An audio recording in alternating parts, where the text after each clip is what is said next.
अस्सलामुअलैकुम, welcome back to innovate IT zone. आज के वीडियो लेक्चर में हम लोग डिस्कस करेंगे एमबीओ के बारे में और जितने भी छोटे छोटे क्वेश्चन हैं जो आपको थंबनेल पे शो हो रहे थे वो सारे के सारे टॉपिक्स हम लोग आज इस वीडियो के अंदर क्लियर करने वाले हैं।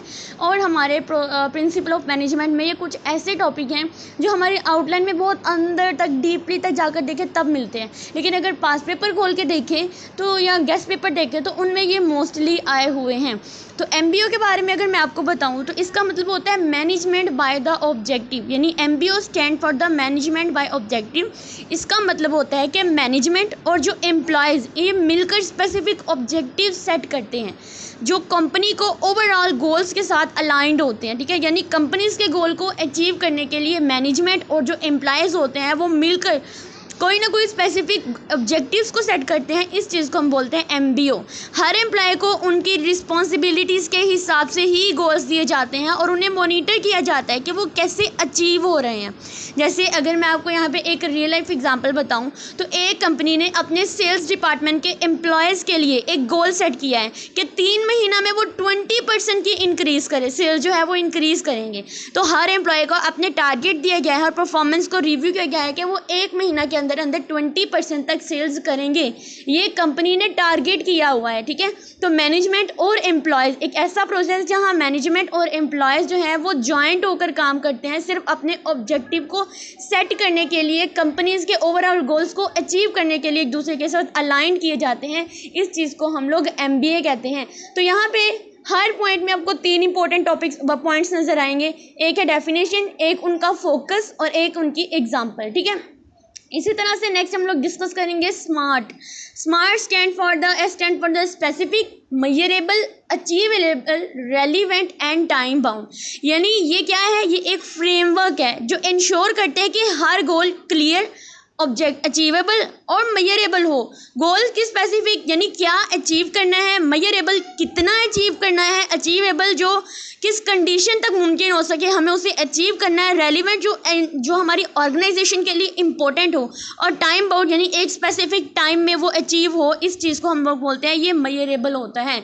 यानी इसका जो फोकस होता है वो किस पे होता है कि इसमें कुछ हम कह सकते हैं एलिमेंट्स या फोकस कह सकते हैं। स्पेसिफिक होना चाहिए यानी हमारा गोल जो है वो क्लियरली और वेल डिफाइंड होना चाहिए। मेजरेबल या हमें कितना उसको करना है, इस चीज़ को यानी कितना प्रोग्रेस करना है, क्या आउटकम्स आनी चाहिए, ये ट्रैक्ड होती है, मेजर किए जा सकते हो। हमें अपने रिजल्ट को पहुंचने के लिए रियलिस्टिक और अटेनेबल, इसका मतलब होता है कि हमें अपने रिजल्ट तक पहुंचने के लिए कितनी कोशिश करनी है, उसको अचीवेबल बोलते हैं। रेलिवेंट का मतलब होता है कि वो हमारी कंपनी के साथ जो है वो मैच होता है, हमारी ऑर्गेनाइजेशन के लिए इंपॉर्टेंट हो। टाइम बाउंड का मतलब होता है कि वो स्पेसिफिक टाइम में हमें कितना जो है वो प्रॉफिट देगा, कितना जो है टाइम लगेगा, उसकी डेडलाइन क्या होती है, ये टाइम बाउंड होता है।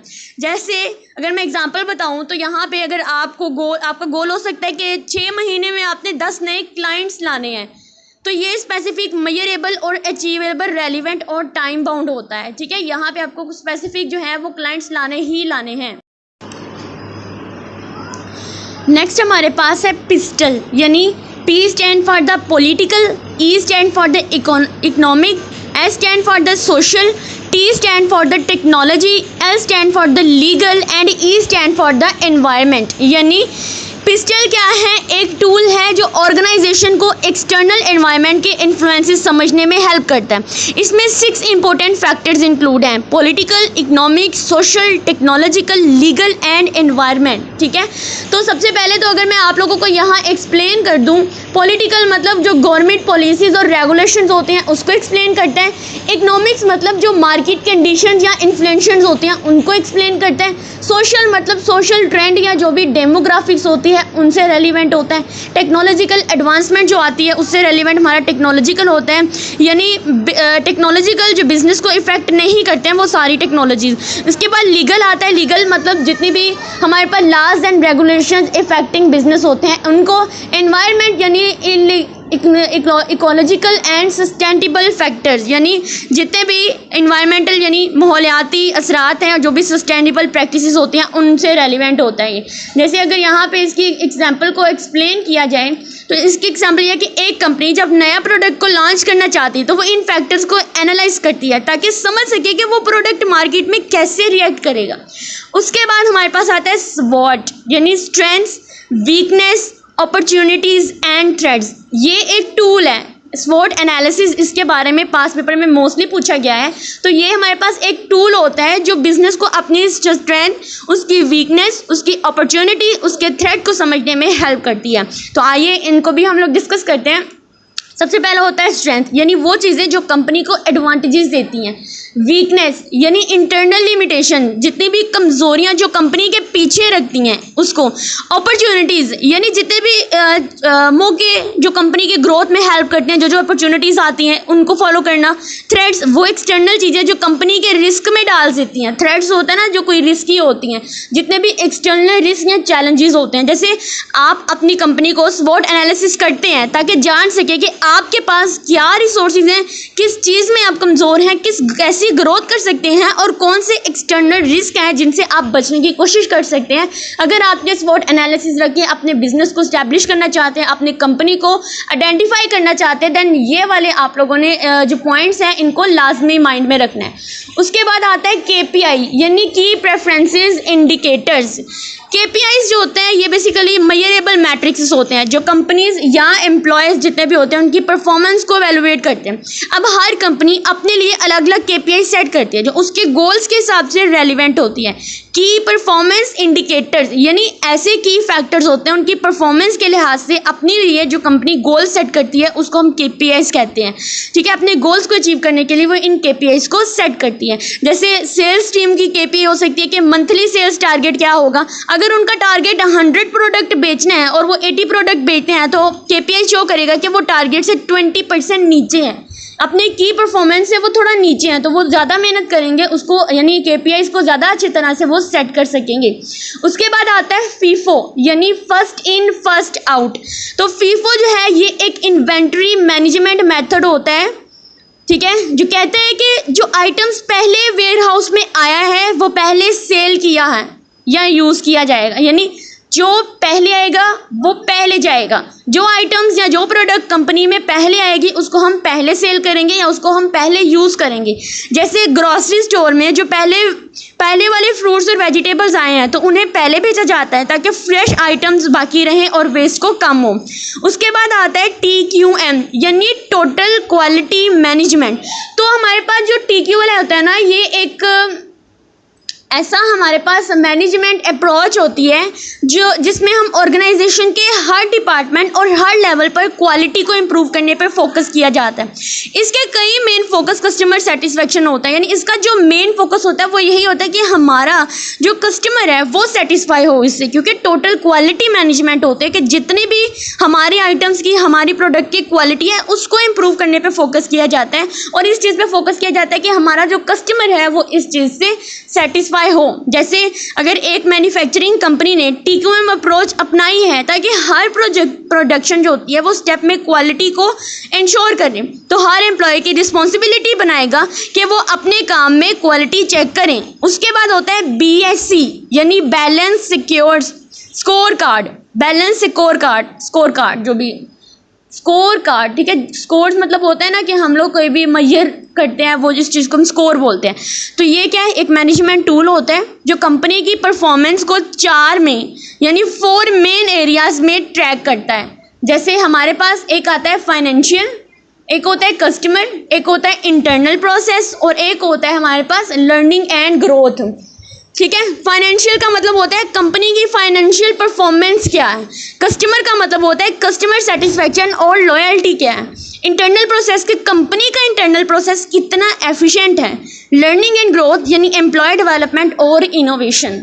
जैसे अगर एग्जांपल लेते हैं, एक बैंक अपने BSA में final goal customer services quality, operational efficiency और एम्प्लॉय ट्रेनिंग को ट्रैक करता है। उसके बाद आता है ROI stand for the return on investment, यानी एक फाइनेंशियल मैट्रिक है जो किसी इन्वेस्टमेंट का फ़ायदे को कैलकुलेट करती है। जैसे इसका फार्मूला क्या होता है, प्रॉफिट को हम लोग डिवाइड कर देते हैं इन्वेस्टमेंट के साथ और इसको मल्टीप्लाई करा देते हैं 100 के साथ। जैसे आपने किसी नए प्रोजेक्ट में 100 यानी 10 लाख रुपए इन्वेस्ट किए हैं और 15 लाख रुपए आपने कमाए हैं, तो आपको ROI 50% ROI मिला है, यानी रिटर्न ऑन इन्वेस्टमेंट पे आपको 10 लाख से 15 लाख मिल रहे हैं। ऐसा अक्सर हमारे पास हमें ऐसे मैसेजेस या कमेंट्स आ रहे होते हैं। अक्सर आपने टिकटॉक्स पर इस पर देखा होगा कि वो ऑनलाइन वाले आ जाते हैं, ऑनलाइन अर्निंग वाले, ठीक है, वहाँ पर हमें कहते हैं कि आप इतना इन्वेस्ट करें आपको इतना प्रॉफिट मिलेगा, लेकिन हम लोग नहीं करते, इसको स्कैम समझ के, और अक्सर होते भी स्कैम्स ही हैं, ठीक है। उसके बाद हमारे पास आता है PDCA यानी प्लान डू चेक एक्ट। इसको अगर हम लोग डिस्कस करें तो PDCA साइकिल है, ये एक कॉन्टिन्यूसली इम्प्रूवमेंट प्रोसेस है जो हर स्टेप में प्लानिंग, इम्प्लीमेंटेशन, चेकिंग और इम्प्रूवमेंट को फॉलो करता है। जैसे एक कंपनी अपने प्रोडक्ट क्वालिटी को इम्प्रूव करना चाहती है तो वो पहले प्लान बनाती है, फिर उसे एग्जीक्यूट करती है, फिर रिजल्ट चेक करती है और जो चेंजेस आएंगी उस पर वो एक्ट करती है, ठीक है। वो चेंजेस चाहे जो भी होंगी उस पर वो एक्ट करती है। तो इसलिए इसको हम क्या बोलते हैं, प्लान डू चेक एक्ट, कि आप प्लान करें, यानी कंपनी ने जब प्रोडक्ट की क्वालिटी को इम्प्रूव करना है तो क्या करेगी, पहले कोई ना कोई अच्छा सा प्लान बनाएगी, उसको डू करेगी यानी एग्जीक्यूट करेगी, फिर चेक एक्ट, फिर उसके रिजल्ट को चेक करेगी और फिर एक्ट का मतलब जो भी चेंजेस आएंगी फिर वो उसके अंदर एक्शन करेगी, कोई ना कोई एक्ट करेगी। तो ये एक साइकिल होता है जो कंटिन्यूसली हमारे प्रोजेक्ट की या हमारे जो भी प्रोडक्ट होते हैं उनकी इम्प्रूवमेंट में जो है वो लगा रहता है, ठीक है। प्लानिंग होती है, इम्प्लीमेंटेशन होती है, चेकिंग होती है, इम्प्रूवमेंट को फॉलो करने वाले जो एक्शन होते हैं वो इस पर परफॉर्म किए जाते हैं। नेक्स्ट हमारे पास 11 वाला आ रहा है RACI यानी रीजनेबल, अकाउंटेबल, कंसल्टेड, इन्फॉर्म्ड। तो RACI ये एक मैट्रिक्स है, एक टूल है जो किसी भी प्रोजेक्ट में हर मेंबर की रिस्पॉन्सिबिलिटीज को डिफाइन करता है। जैसे रिस्पॉन्सिबल क्या है, वो लोग जो काम करते हैं, अकाउंटेबल क्या होते हैं, वो जो फाइनल रिस्पॉन्सिबल होते हैं, कंसल्टेड वो लोग जिन्होंने मशवरा लिया होता है, जो एक दूसरे की कंसल्ट करना यानी डिसीजंस लेना होता है। इन्फॉर्म्ड वो जो बस इन्फॉर्मेशन रहते हैं यानी लेकिन डिसीजन मेकिंग में इन्वॉल्व नहीं होते हैं, जस्ट वो इन्फॉर्मेशन रखते हैं, उस चीज़ को हम बोलते हैं इन्फॉर्म्ड।